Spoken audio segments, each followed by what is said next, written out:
Eu não preciso esperar morrer para viver a ressurreição. Você não precisa esperar a morte para você experimentar a ressurreição. A ressurreição, a eternidade, nós já começamos a construir agora.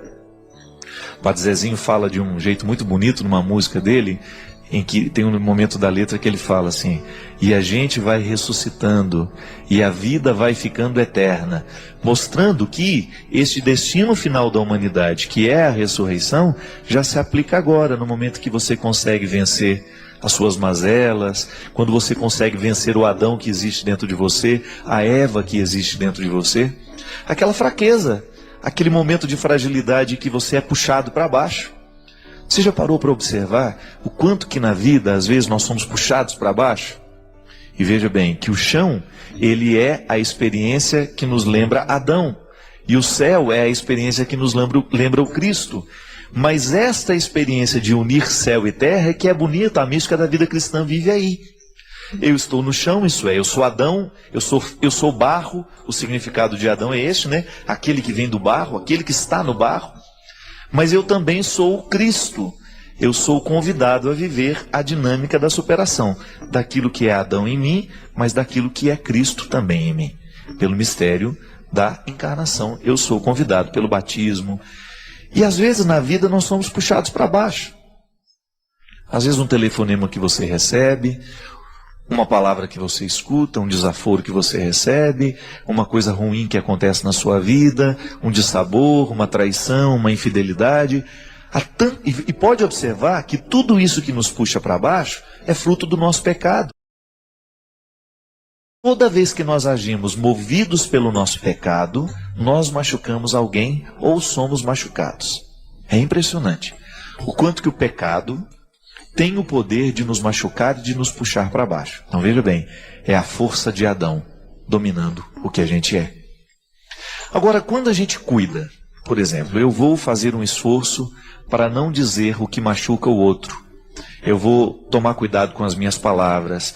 Eu vou tomar cuidado com aquilo que eu falo, às vezes, no momento da minha raiva. Eu sou muito assim, gente. Às vezes eu fico irritado com as coisas e eu falo o que eu não quero. Eu magoo as pessoas que eu amo. Mas no ímpeto de querer resolver as coisas. Veja bem, eu estou sendo domado por Adão. Agora, no momento em que eu demoro um pouquinho antes de falar o desaforo, no momento que eu demoro um pouquinho antes de fazer a calúnia, de falar a fofoca, o Cristo então vence em mim. Está vendo que a mística do cristianismo é isso? É a gente é a gente colocar os nossos passos nos passos de Jesus.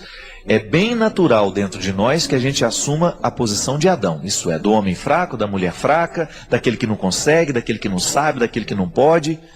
Mas o nosso desafio é justamente a gente domar tudo aquilo que não nos joga para baixo. É a gente colocar um pouco de limite e de tirar um pouco do poder das coisas que nos jogam para baixo. Daquilo que nos joga no chão, daquilo que nos decepciona, daquilo que nos amargura, daquilo que nos deixa amargos. E quando a gente vive a dinâmica do ressuscitado, a gente começa a sentir que isso vai ficando mais leve dentro de nós. A gente vai ficando mais moderado, a gente vai ficando mais ponderado, a gente vai falando menos, a gente vai ser menos impulsivo. É fruto de milagre? Se você quiser chamar isso de milagre, então é milagre. Porque, na verdade, a ação do Cristo em nós ela é miraculosa o tempo todo. Mas ela é também esforço humano. A gente se humaniza cada vez que o Cristo vence dentro de nós. E por que é importante a gente crer que Jesus desceu à mansão dos mortos? É importante porque a gente sabe que ao descer à mansão dos mortos, toda a nossa realidade humana desce com ele.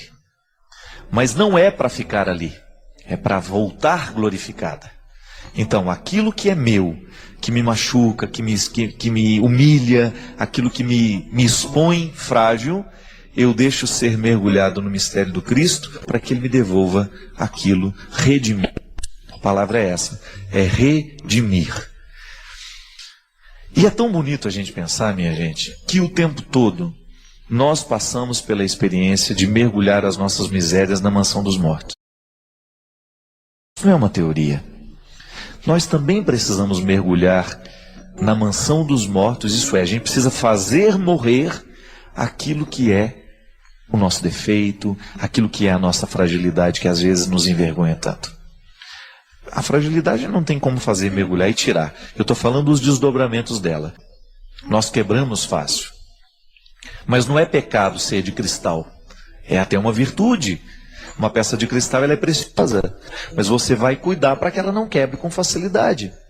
Então não se trata de rejeitar a fragilidade que está em mim, que está em você. Se trata apenas de cuidar bem dela. Cuidar da fragilidade que se tem é um jeito que tem de se humanizar, de trazer a vida do Cristo para nós, de vencer a perspectiva de Adão e de nós entrarmos na dinâmica do Cristo. Teilhard de Chardin chamava isso de maneira muito bonita de cristificação do universo, quando cada criatura descobre que ela é o Cristo, pelo mistério da encarnação. Eu sou o Cristo, tu és o Cristo, ele é o Cristo, nós somos o Cristo. Você já imaginou que beleza? Se nós pudéssemos sair pelas grandes cidades sem o medo do assalto, sem o medo do sequestro, sem o medo da violência. Por quê? Porque o mundo estaria cristificado. Todo mundo tem o mesmo sentimento de Cristo, todo mundo tem o mesmo pensamento do Cristo, todo mundo tem o mesmo comportamento do Cristo, isso é, só faz o bem. Não deseja o mal a ninguém, não fala o que não deve falar, não olha o que não pode olhar, enfim. Vive uma vida de equilíbrio. Tanto é que lutar pelo mundo cristificado é lutar pela paz, não tem outro nome. Você já imaginou se dentro da sua casa todo mundo estivesse cristificado? Isto é, convertido ao Cristo? Se os sentimentos que prevalecessem nos corações fossem os sentimentos do Cristo, então a gente trabalharia, a gente não esperaria cair do céu, e agir com responsabilidade, nós não iríamos querer os vícios na nossa vida, nós não iríamos destruir o outro, nós não iríamos mentir para o outro, nós não iríamos enganar o outro, nós não iríamos roubar o outro. E aí, não tem casa que não vá viver em paz se todo mundo faz isso. O que quebra a nossa paz? Quando nós nos enganamos, quando nós mentimos, quando nós nos roubamos, quando nós tiramos a paz. Só que isso não é a atitude de Cristo, então falta cristificar a casa, falta cristificar a família, falta cristificar o comportamento. Agora, à medida em que nós vamos assumindo esse jeito de Jesus ser, você pode ter certeza, à medida que o Cristo vai vencendo em nós, a nossa casa vai se transformando em um lugar bonito, mais saudável, mais alegre, mais feliz, e naturalmente a gente vai ficando muito mais leve. Que às vezes, os maiores problemas que nós temos não são nossos, mas são das pessoas que nós amamos e que estão do nosso lado. Acabam afetando a gente. Às vezes eu paro para pensar e chego a essa conclusão. Às vezes a gente quase não tem problema, os nossos problemas são os outros. Como é que eu vou ser feliz se as pessoas que eu amo não estão bem? Mas eu também não posso viver a vida delas. Aí se estabelece o limite, se estabelece o sofrimento. Eu não tenho como entrar no coração dela, viver por ela, falar por ela, fazer como é. Não. Então aí eu sofro por isso. Eu sofro porque eu não posso fazer o outro ser igual do jeito que eu quero. Agora, se o outro se compromete com o Cristo, eu tenho que ficar tranquilo. Sabe por quê? Porque Cristo vai fazer a obra dentro daquele coração do jeito que ele pode. Mas saber que o outro está se direcionando para o caminho do Cristo, então nos dá tranquilidade. Aí você vai saber que o seu filho não vai atrás das drogas, por quê? Ele está sendo orientado pela força de Jesus. Você vai saber que o seu filho pode até cair numa outra coisa, mas ele vai se preservar muito mais do que antes. Ele vai começar a pensar mais na qualidade da vida dele do que antes. Por quê? Coração convertido é coração que se ama, é coração que se respeita. Coração cristificado é aquele que não quer permitir que o Adão prevaleça. E aí, minha gente, a gente descobre que religião só pode fazer bem à medida em que ela é bem aplicada. À medida em que nós descobrimos que o seguimento de Jesus nos faz homens e mulheres bem melhores. Então, não perca tempo. Cristifica seu coração, cristifica sua vida, seu comportamento, sua mente, sua casa, e quem sabe você vai cristificando as outras pessoas que estão do seu lado pela força do seu testemunho. Todos nós somos, em essência, uma fonte de água pura, porque somos criaturas criadas à imagem e semelhança de Deus. Mas de repente, no curso, no caminho da nossa fonte, nós vamos sendo poluídos, assim como os nossos rios também são poluídos à medida que caminham, que vivem os seus percursos. Recebem afluentes doentes, águas sujas, recebem poluições o tempo todo. Nós estamos recebendo a poluição emocional do outro, nós estamos recebendo as águas sujas do outro, nós estamos aprendendo a ficar ciumentos. Por quê? Porque nos negaram amor no momento que a gente precisava ser amado. Ou você acha que o ciumento é sem motivo? Não é. Em algum momento alguém provocou nele a fonte do ciúme. Em algum momento nós somos machucados, ou porque fomos abandonados, ou porque ficamos inseguros a vida inteira, e de repente nós já confirmamos que nós podemos, mas ainda assim lá no fundo existe uma fonte de insegurança que a gente ainda não curou, que a gente ainda não maculou, que a gente ainda não transformou. Isso é terapia, minha gente. A terapia nós podemos viver desde os momentos institucionais em que ela se estabelece como uma prática humana, que é no divã, quando você procura um psicoterapeuta, mas a terapia também acontece aqui, na oração, quando a gente mergulha dentro de nós e nós vamos conhecendo a nossa vida, nós vamos conhecendo os motivos do nosso ciúme, da nossa inveja, da nossa mentira, da nossa incapacidade de sermos fiéis, da nossa falta de perseverança. Em algum momento nos faltou o estímulo para a gente se desenvolver. Em algum momento alguém nos machucou terrivelmente, e machucados terrivelmente ficamos traumatizados. E estando traumatizados, tivemos uma dificuldade enorme de restabelecer com a vida um novo compromisso. Tivemos uma dificuldade enorme de fazer florescer o bom ser humano que Deus criou em nós. E aí vamos nos transformando num mulambo, num trapo qualquer, num rio poluído, que por onde a gente passa, a gente deixa doenças e insatisfações. É bacana você se perceber como um rio. Como são as águas do seu rio? Tudo isso que a gente falou aqui, do ciúme, da maldade, da mentira, da infidelidade, quais são as águas que já lhe poluíram um dia, a ponto de lhe fazer se tornar temporariamente, porque você não é definitivo, o pecado não é definitivo em nós. De repente você pode dizer, eu estou ciumento. Não diga, eu sou ciumento, porque quando você diz que você é ciumento, é como se você estabelecesse uma verdade que não pode ser modificada. Pode ser modificada sim. Todos nós podemos ser curados. Não há nada no nosso comportamento, no nosso temperamento, que não possa ser modificado. Essa é a boa notícia. O Evangelho é uma boa nova. Jesus fazia isso o tempo todo. Ele olhava nos olhos das pessoas e sorrindo dizia, pode ser diferente. Não precisa ser do jeito que foi até hoje. Sim, essa é a boa notícia que nós temos que dar. Essa que me faz acordar todos os dias e feliz pela minha missão, porque eu sei que como pregador, como homem do Evangelho, eu tenho a possibilidade de dizer a todos que há ainda o que ser feito. Nós não estamos definitivamente prontos, terminados, acabados. Há muito o que ser feito. Há muita coisa a ser transformada dentro de nós. Esse rio, você pode despoluir sim. Você pode interferir naquilo que está sendo derramado nas suas águas. Você tem condições de interferir na sua verdade. Sim, ela não precisa ser definitiva. Há o que ser feito sim. E há uma realidade que você pode fazer agora. Uma decisão a ser tomada. Uma forma nova de viver a ser assumida, a ser vivida. Porque o mesmo Deus que passou há tanto tempo transformando e modificando os que ele encontrava pelo caminho, também pode fazer o mesmo. Ser de si, somente depois ser dos outros. Quem se dá sem se ter, quem se oferece sem se possuir, inevitavelmente viverá buscando-se nos outros, ter-se. Depois disso, tudo faz sentido, porque descobrimos que ninguém nos deve absolutamente nada. Eu creio que esse seja o exercício diário, que nós começamos desde o momento em que nós tomamos consciência do grande papel que nós precisamos exercer no mundo. O maior desafio, ser você mesmo.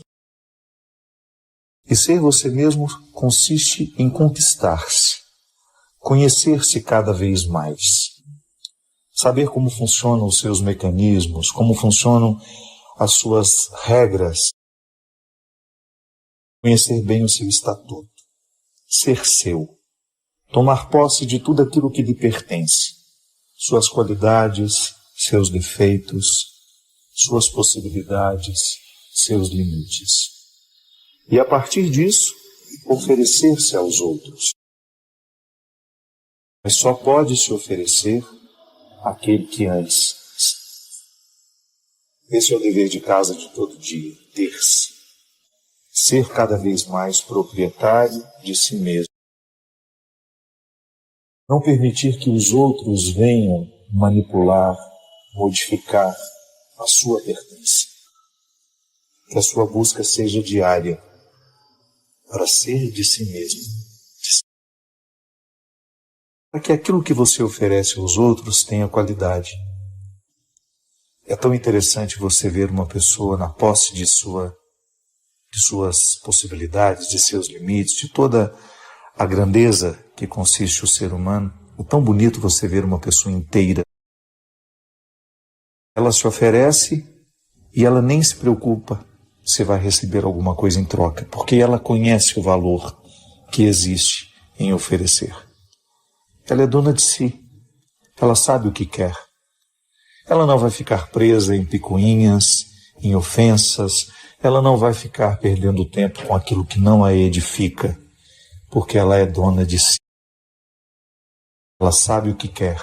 Ela sabe para onde vai. E ela pode dar muita contribuição ao mundo, porque quem se tem, quem se possui, certamente se oferece com muito mais qualidade àqueles que dela precisam. Ser de si. Somente depois ser dos outros.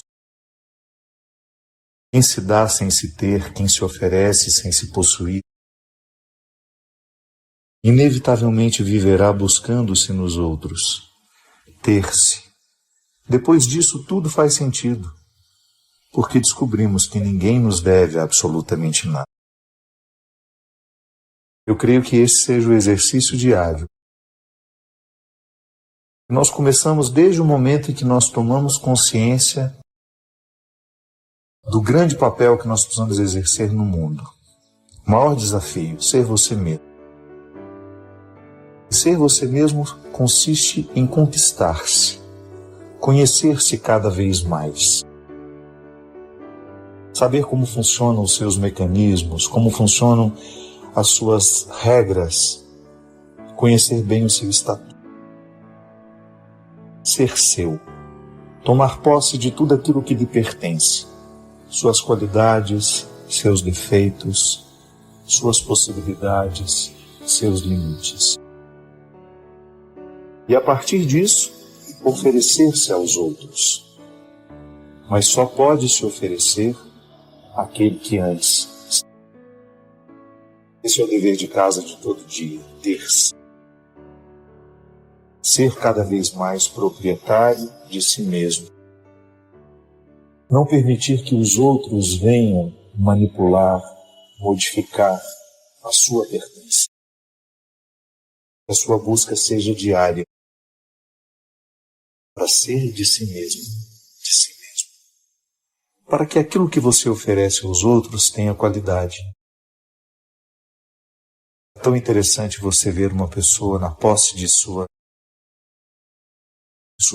possibilidades, de seus limites, de toda a grandeza que consiste o ser humano. É tão bonito você ver uma pessoa inteira.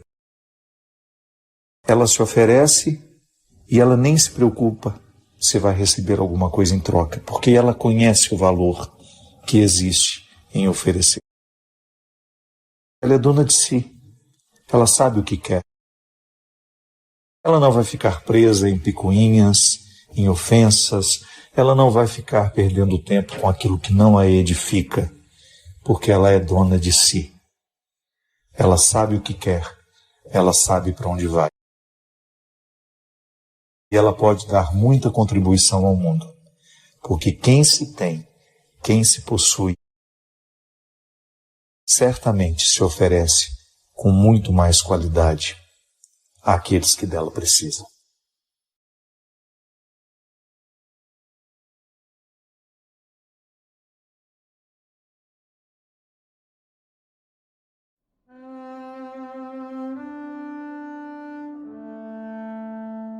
Uma vez eu encontrei uma senhora no aeroporto e ela já era bem idosa. Ela estava acompanhada do filho e ela tocou no meu ombro assim e com muita serenidade ela me disse: outro dia eu ouvindo o programa que o senhor estava fazendo, eu identifiquei um defeito em mim que passou a minha vida inteira me acorrentando. Mas eu não fui capaz de perceber. Aos 92 anos, que é a idade que eu tenho hoje, ela me disse, eu pude perceber o quanto eu fui prisioneira desse defeito. Eu não sei quanto tempo me resta, Padre Fábio, mas eu sei que naquele dia, a reflexão que o senhor fazia iluminou a minha consciência de um jeito que é como se eu tivesse arrancado ele com a mão. E eu não me permiti mais viver conforme as regras daquele defeito. Sabe quando você percebe que você participou do processo do outro? Quantas vezes eu me percebo vivendo sobre as regras dos meus defeitos? Porque quando eu passo a viver sobre as regras das minhas qualidades, eu fico mais leve para o outro, eu fico mais feliz, eu fico naturalmente mais interessante. O primeiro movimento que nós vivemos da conversão é a satisfação de ser quem a gente é. Que às vezes a gente fica pensando que a nossa conversão é para agradar a Deus, para. Deus fica feliz à medida que nós estamos. Então quando eu quero corrigir um defeito meu, e para isso a igreja nos ensina a dinâmica dos sacrifícios, né? Porque um ser humano que vive adaptado aos seus defeitos, um ser humano que vive sob as regras dos seus defeitos, ele é insuportável. Ele é difícil no trabalho, ele é difícil dentro da família, ele é difícil nas relações amorosas que ele vai viver. Por quê? Porque ele é um porco espinho, né? Está sempre pronto para jogar os seus espinhos nos outros. Ele fica difícil para ele mesmo. Pode observar, pessoas muito difíceis são difíceis antes para elas. Antes de serem insuportáveis aos outros, elas são insuportáveis a elas mesmas. Por isso que elas têm tanta dificuldade de lidar, de estar com os outros, de serem instrumentais de coisas boas, né? Então, se eu não quero as regras dos meus defeitos, se eu não me incomodo para deixar de estar adaptado a eles, aos meus vícios, se eu não faço esse movimento, eu vou me tornando uma pessoa insuportável. E isso é muito interessante, porque isso deve ser para nós um termômetro de conversão. Eu sou suportável? Porque às vezes as pessoas, elas se esquecem de permitirem que Deus transforme o coração delas. Às vezes transforma só o aspecto exterior. Mas e o coração? Que é esse que me faz ser diante do outro. Eu particularmente costumo dizer que nós, cristãos, somos os grandes responsáveis pelo ateísmo. Pela nossa falta de testemunho. Às vezes nós temos anos e anos e anos de pertença religiosa, 20 anos de padre, 30 anos de bispo, e somos insuportáveis. Somos deselegantes, somos grosseiros. Eu não sei onde é que Deus está nessa história.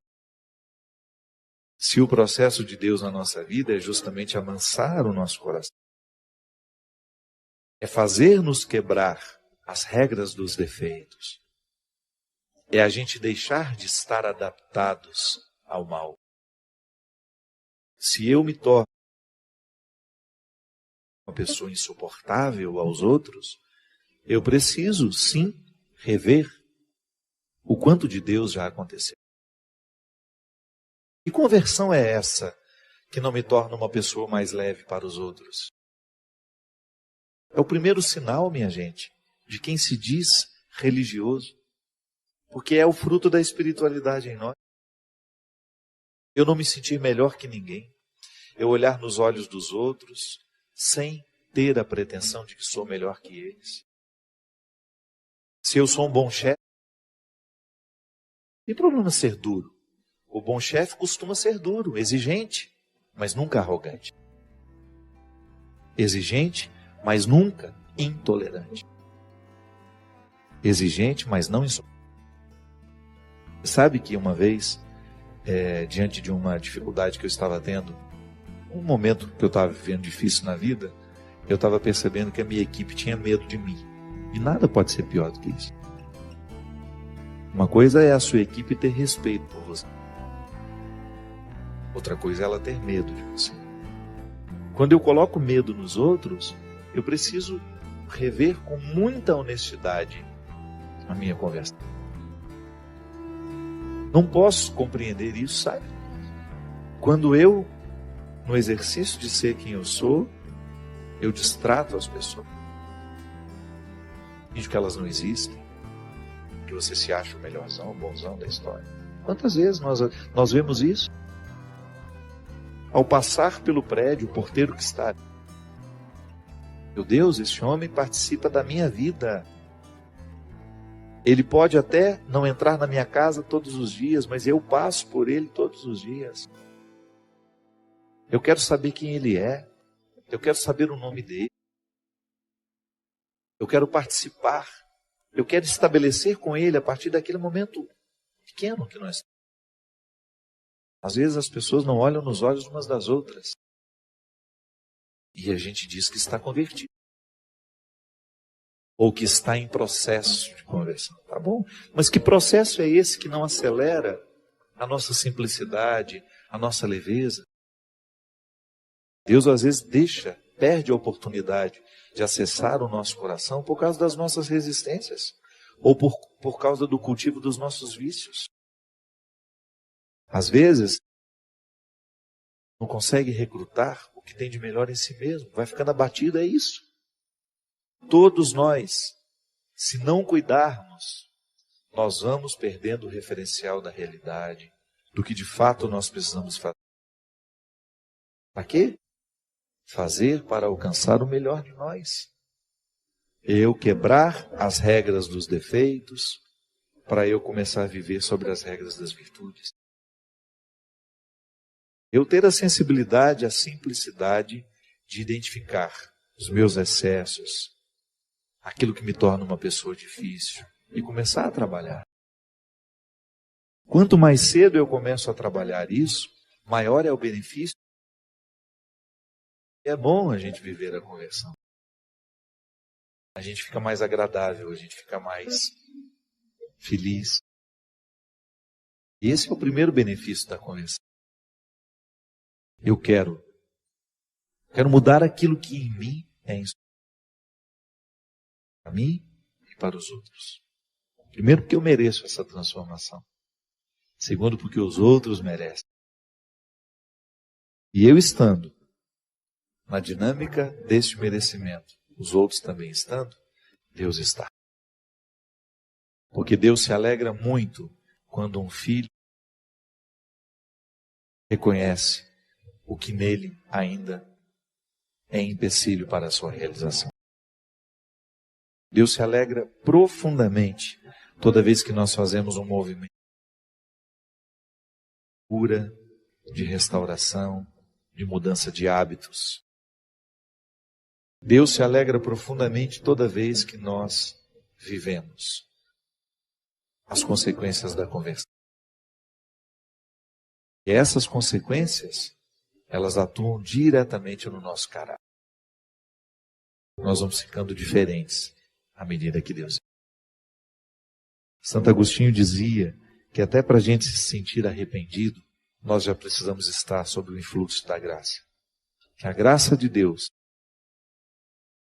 aconteça hoje no nosso coração, abrindo os nossos olhos para a consciência, para que a gente tenha condições de perceber tudo o que em nós hoje precisa ser tocado pelo amor misericordioso de Jesus.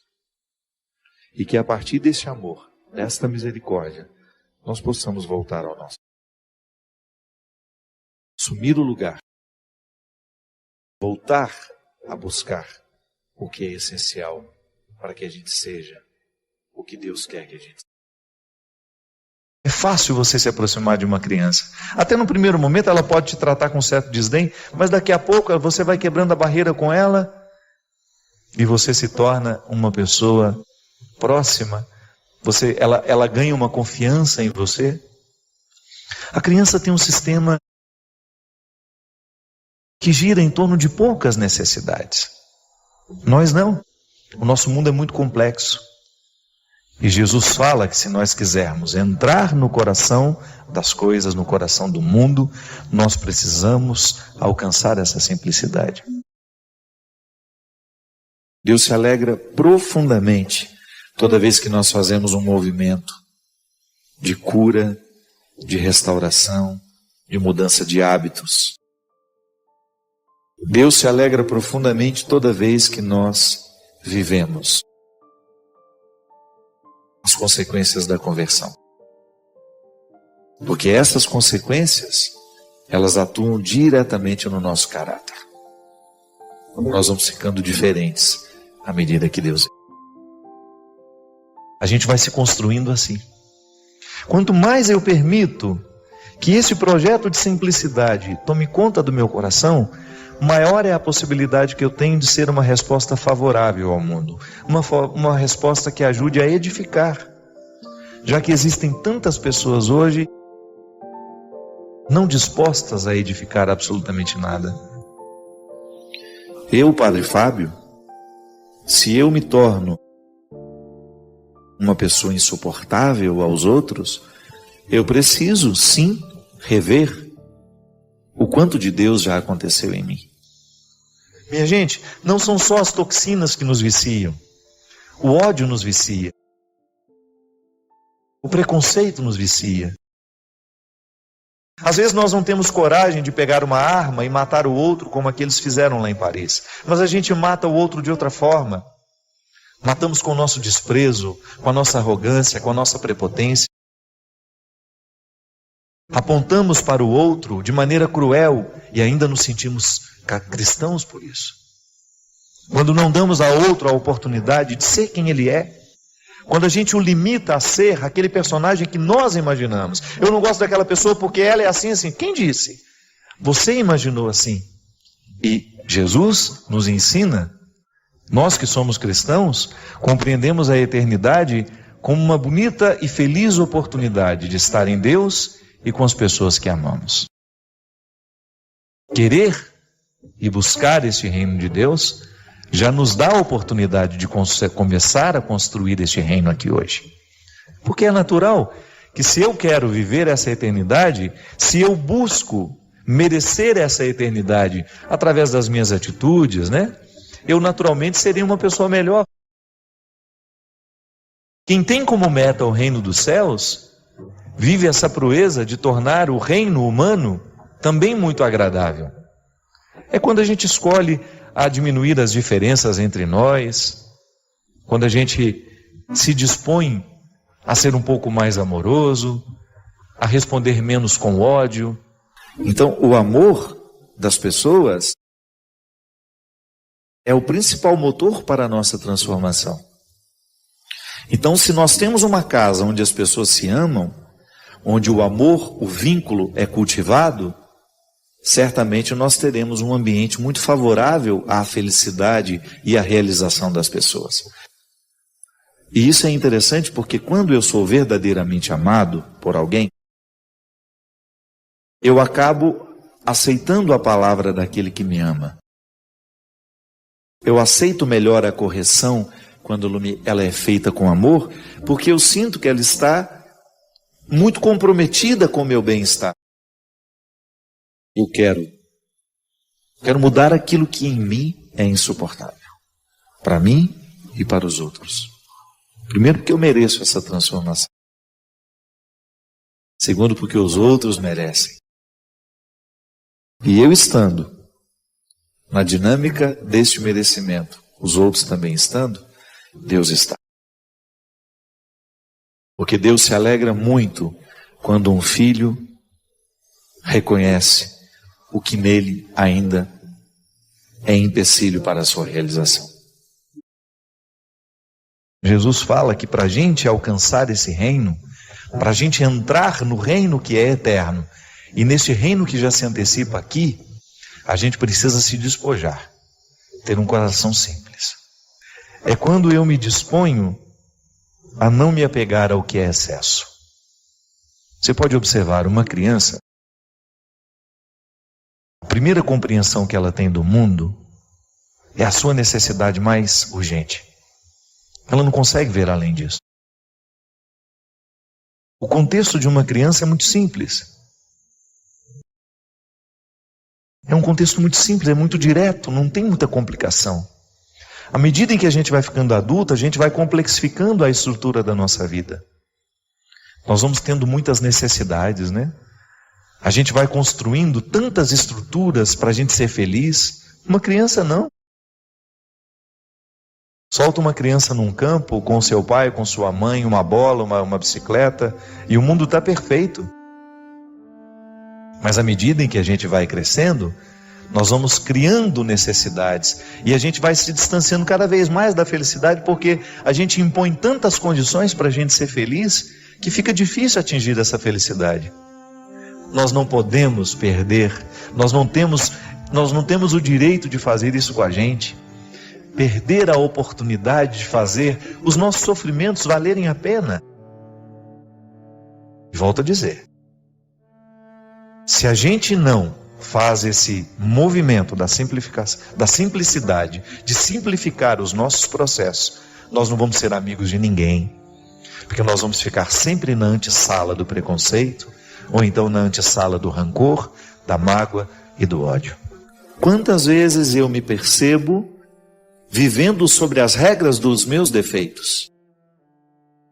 Porque quando eu passo a viver sobre as regras das minhas qualidades, eu fico mais leve para o outro, eu fico mais feliz, eu fico naturalmente mais interessante. Até para mim, não é para o outro não. O primeiro movimento que nós vivemos da conversão é a satisfação de ser quem a gente é. E às vezes a gente fica pensando que a nossa conversão é para agradar a Deus. Para. Deus fica feliz na medida que nós estamos. Hoje nós tivemos em Paris uma manifestação de ódio, de intolerância. Quando o nosso coração está visitado por esse reino dos céus, esse desejo de merecer o reino, nós nos antecipamos com as nossas atitudes. É por isso que a proposta cristã, ela é profundamente existencial, ela abarca a nossa vida. Não é uma teoria que nos coloca apenas ajoelhados diante de um altar sagrado.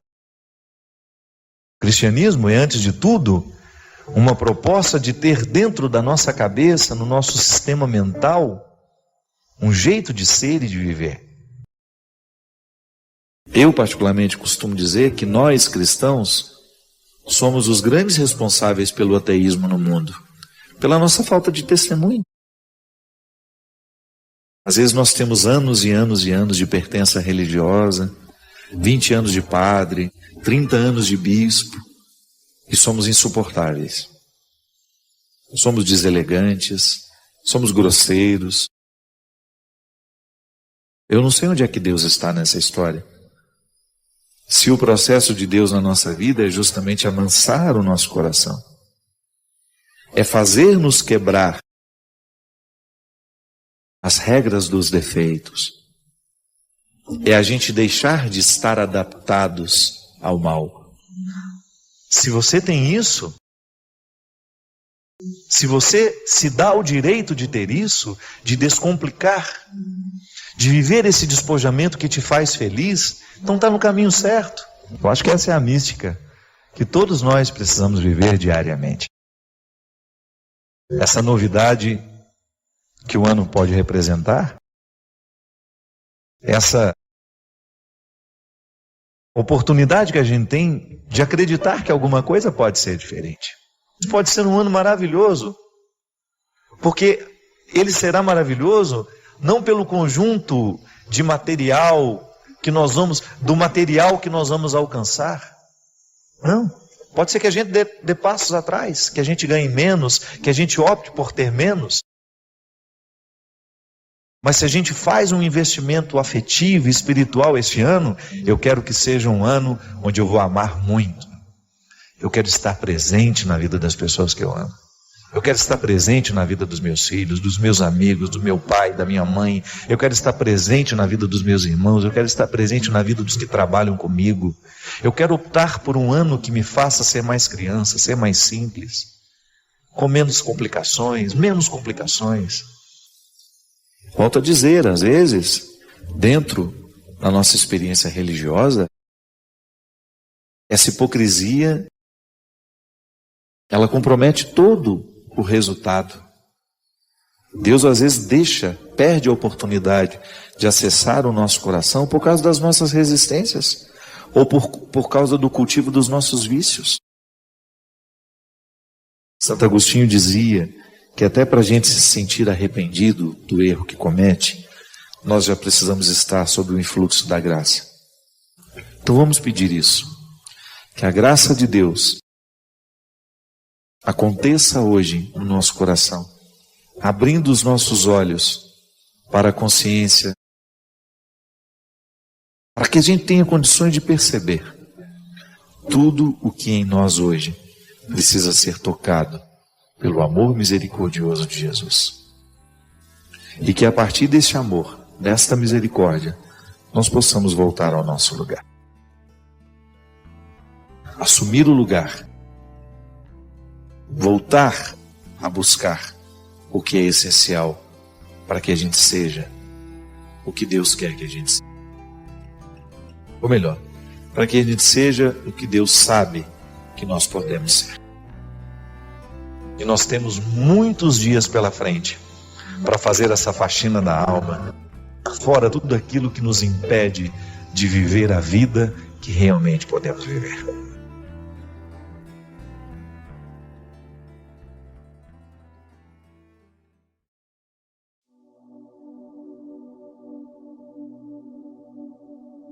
A gente precisa se amar muito.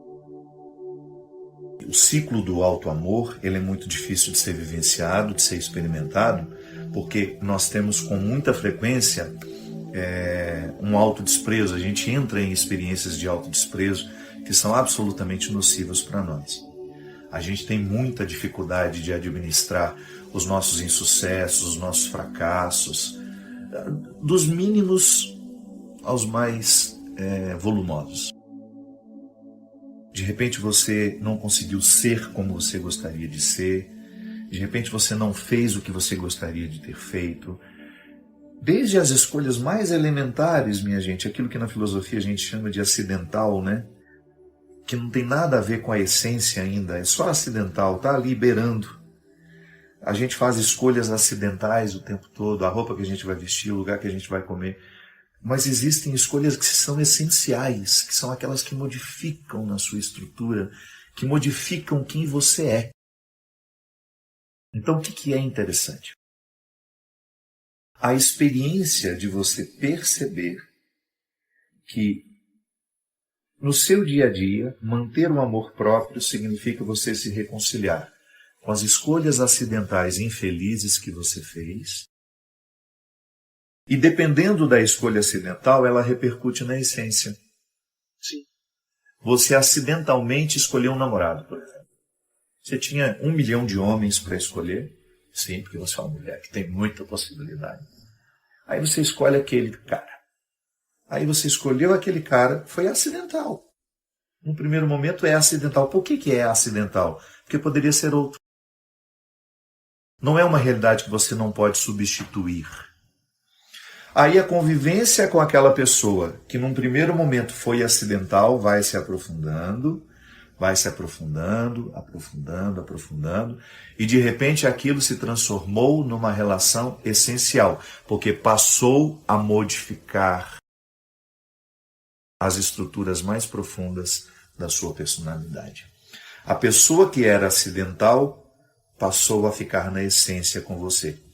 E aí, às vezes, essas pessoas podem ser terríveis na nossa vida. Elas podem nos estragar, elas podem nos retirar do eixo da nossa verdade, elas podem nos espoliar, elas podem nos machucar, elas podem nos estragar emocionalmente. Aí aquilo que foi acidental no primeiro momento, depois repercutiu essencialmente. Então é por isso, o tempo todo, nós estamos fazendo experiências, escolhas acidentais, com as quais nos frustramos. A gente se frustra muito numa experiência acidental, depois essa frustração joga, consequências na nossa essência, na nossa verdade. Então a gente vai minando muito a estrutura do auto-amor. É o amor próprio que nos protege de tudo, inclusive dessa história de ficarmos ofensíveis ou não. Quando eu me amo, quando você se ama, quando você tem um respeito por você, toda vez que você for caluniado, é difícil? Eu não estou falando de uma postura fácil. O que você vai tentar fazer? Não prestar atenção na calúnia, não gastar energia com a calúnia, não gastar tempo com os caluniadores. É a mesma coisa que você cair no asfalto, ralar a sua mão, e quando começar a cicatrizar, você vai, rala de novo. Isso é cultivar a ofensa. Isso é cultivar a calúnia. Isso é fortalecer o caluniador dentro de nós, ou a energia negativa que alguém nos ofereceu numa bandeja. Quem decide em não guardar isso? É o soldado do auto-amor. A guardiã do auto-amor. Então, a guardiã do seu auto-amor, é que vai fazer a triagem. Guarde isso, não guarde isso. Guarde aquilo, mas não guarde aquilo. É o amor próprio, essa instância. Vou inventar aqui, não sei se estou falando uma bobagem, se estiverem presentes os psicólogos que queiram me corrigir, mas eu poderia dizer que o amor próprio é a instância emocional mais inteligente que nós podemos ter em nós. Será que estou errado em dizer isso? Pensar que o amor próprio é a instância mais inteligente em nós. É ela que vai fazer o discernimento de tudo aquilo que a gente vai guardar ou jogar fora. É interessante pensar assim, eu gosto de pensar assim. Se estiver errado, depois eu vou me corrigir com o tempo. Mas a instância do auto-amor como algo que está muito purificado, muito certo, é igual à consciência. Quando nós falamos de consciência, e eu sempre gosto de dizer que Deus nos fala pela consciência, por quê? Porque a consciência é o lugar que em nós é muito puro. Por que a gente não dorme com a consciência tranquila? Porque nós enchemos ela de impureza. Ela sabe tudo que a gente faz de errado. Quando nós não estamos com a consciência purificada, a gente não dorme, a gente fica muito mal, a gente fica incomodado com o que tomou de decisão, ou que falou, que agiu. Então, o que é interessante? Eu pensar que a minha consciência é o lugar do meu amor próprio. E é o amor próprio que nos protege. Você está sendo invadido o tempo todo. Eu não tenho medo de ar. Tenho certeza que você está sendo invadido o tempo todo por pessoas que têm respeito por você e que invadem com coisas boas, porque ser invadido não é de todo ruim, né? Eu sou invadido por pessoas boas, eu sou escancarado por pessoas boas, que trazem energia positiva, que me trazem boas palavras, que me trazem boas propostas, que me trazem boas ações, bons fluidos. Ótimo! Mas nós também estamos sendo invadidos por pessoas que nos trazem muitos fardos, muitos pesos, muitas situações desagradáveis. E é aqui que a gente vai fazer a triagem. O que a gente vai escolher guardar de tudo isso que é invasão na nossa vida? Invasões positivas, invasões negativas. Então, é o alto amor, essa guardiã, esse soldado, que será capaz de fazer a triagem do que nós iremos guardar em nós e do que nós iremos rejeitar. Então, se lhe ofende, preste atenção. Por que está lhe ofendendo? Será que tem alguma conexão com a sua verdade? É bem possível que sim. É bem possível que a palavra ofensiva esteja mostrando para você aquilo que você não gosta de reconhecer. E você se sente assustado quando alguém disse, porque de alguma forma está tornando público aquilo que você gostaria que ficasse eternamente nos bastidores. Quando é calúnia, não. Não há nenhuma conexão com a verdade. Então, entra por aqui, sai por aqui. E não volta mais. As ofensas que nos doem são as que revelam as verdades que queremos ocultar. Quando não estão minimamente alinhadas à nossa verdade, nem nos abalamos. Entram por um ouvido e saem pelo outro. E aí algumas pessoas, não, padre, mas como é que a gente faz quando a gente é caluniado? Claro que eu vou ficar abalado, claro que eu vou ficar chateado. E claro que a ofensa dói. Sim, minha gente. Primeira coisa que a gente precisa distinguir que ofensa é muito diferente de calúnia. Quando o outro me ofende, ele está me dizendo alguma coisa que diz respeito a mim ou não. Então, se não diz respeito a mim, é calúnia. Então já há um filtro natural no entendimento. O filtro natural do entendimento vai me ajudar a distinguir se aquilo que o outro está me dizendo é uma ofensa ou se aquilo que o outro está me dizendo é uma calúnia.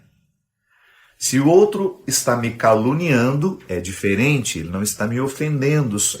Pode até ter uma carga de ofensa, mas o que ele está fazendo é mais grave.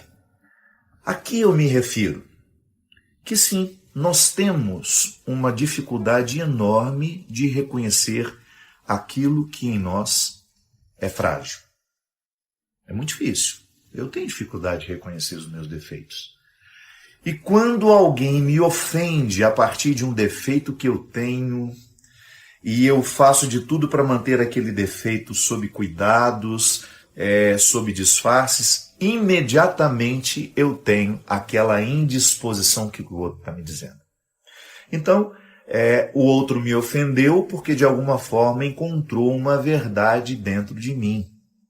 Aquilo que ele está dizendo, se não é calúnia, a diferenciação está aí, se ele não inventou aquilo está me ofendendo porque de alguma forma tocou uma realidade da minha personalidade, do meu jeito de ser, que me incomoda.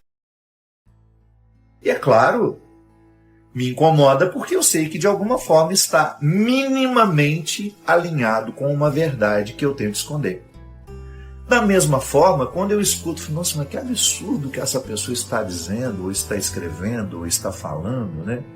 Aí o que acontece dentro de mim? Eu naturalmente faço um processo de distanciamento e digo, não, isso que essa pessoa está dizendo, isso que essa pessoa está escrevendo, não tem nenhum alinhamento com a minha verdade.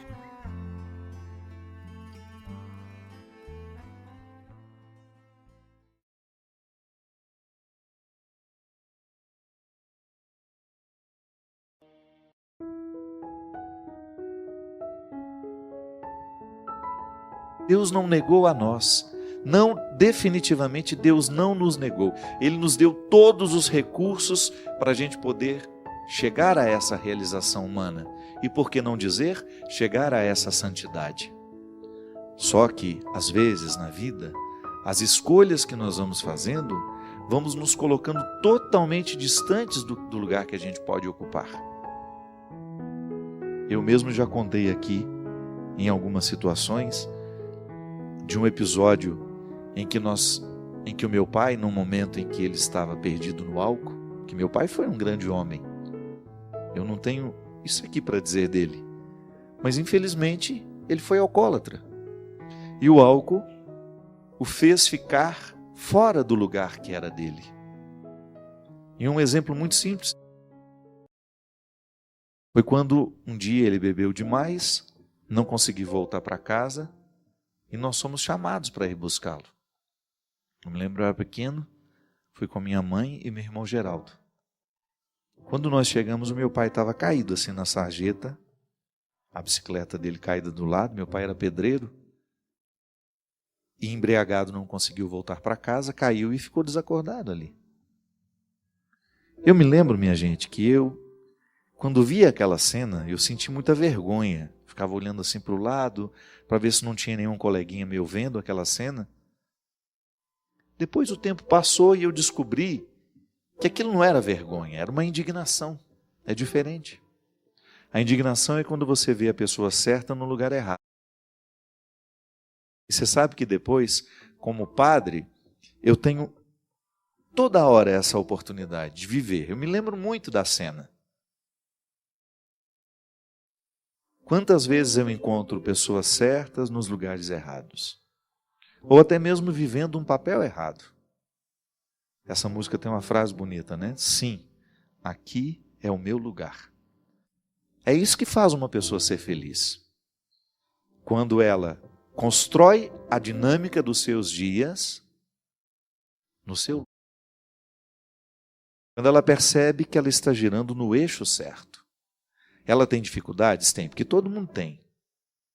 Mas ela está no lugar certo. Ela está sofrendo pelas causas certas. Diferente de uma pessoa que está perdida, que já está distante do que ela pode, escravizada por tantas coisas ruins que essa vida oferece. Eu sempre digo isso. O mundo é muito cruel, a vida é muito cruel, porque nem sempre nós estamos rodeados de pessoas que nos querem bem, ou que estão interessadas em fazer vir o que temos de melhor. Nem sempre as pessoas estão comprometidas em nos fazer trazer à tona o que temos de melhor e que nos faz estar no lugar certo. Porque é isso que diferencia um ser humano do outro no processo da conversão. É a capacidade que ele tem de ser consciente de que está no lugar certo. Às vezes eu fico intrigado com as minhas escolhas, em perceber que às vezes elas não estão me ajudando a estar no lugar certo.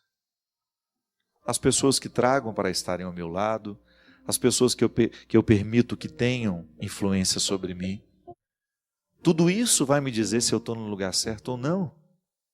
Você sabe disso. Você tem muitas pessoas que têm influência sobre você. E se for honesto, você saberá dizer se a influência deste ou daquele é boa na sua vida. Aquele companheiro, volto a dizer, pode não ser amigo, ele lhe ajuda a buscar o que existe de melhor em você ou não? É o contrário. Pois é, conversão é isso, é você mudar as peças de lugar, é você ter coragem de identificar onde é que você está caindo, onde é que você está errando, onde é que você está perdendo a oportunidade de estar no lugar certo. Esse menino passou boa parte, o Evangelho não conta quanto tempo. Não sei quanto tempo ele levou para viver a desilusão. 5, 6, 10 anos é o tempo que durou o dinheiro. Porque o dinheiro o iludiu. O dinheiro comprou falsos amigos. O dinheiro comprou o falso lugar. Então ele suportou a vida ali naquele tempo. Mas na hora que ele ficou nu, na hora que o dinheiro acabou, na hora que os recursos se esvaíram, o que sobrou? Ele e a sua escolha. A escolha infeliz que o levou para distante dele mesmo, do lugar que lhe pertencia. E esse menino só começou a se curar ele só começou a voltar para casa, porque isso também é interessante perceber. Antes dos passos dos pés encontrarem a estrada, ele precisou encontrar dentro dele o significado do Pai na vida dele. Então, no primeiro momento, ele nem pensa na possibilidade de voltar como filho. Ele pensa na possibilidade de voltar como um empregado, porque ele sabia que o Pai era bondoso e tratava bem as pessoas que o serviam. Então ele chegou à conclusão de que se ele voltasse a viver na casa do Pai como um dos empregados, ele já estaria no benefício, já estaria no lugar certo. O que ele não imaginava é que o Pai o receberia como um filho, coisa que ele nunca deixou de ser. Isso ele não gastou. Ele gastou o dinheiro. Ele não gastou a filiação. Porque essa é mantida com amor. E o amor não morre, o amor não termina. Amor quando é amor, vínculo quando é vínculo, é definitivo. Pode até mudar, mas ele não acaba. E às vezes muda para melhor. Às vezes muda para muito melhor. Nós muitas vezes não nos beneficiamos das mudanças do amor, é porque nós temos medo de vivê-las. Na vida desse menino, o amor do pai, quando ele voltou para casa, foi ainda muito mais intenso do que quando ele estava ali, junto com ele. Conversão é isso. É a gente lembrar quem a gente é e, sobretudo, quem a gente ainda pode ser. E trabalhar para que, na rotina da nossa vida, os nossos hábitos corroborem, ajudem essa santidade, essa realização humana florescer em todos nós.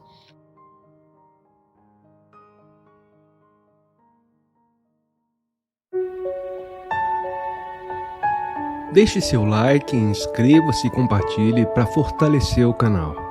Inscreva seus pedidos de orações nos comentários.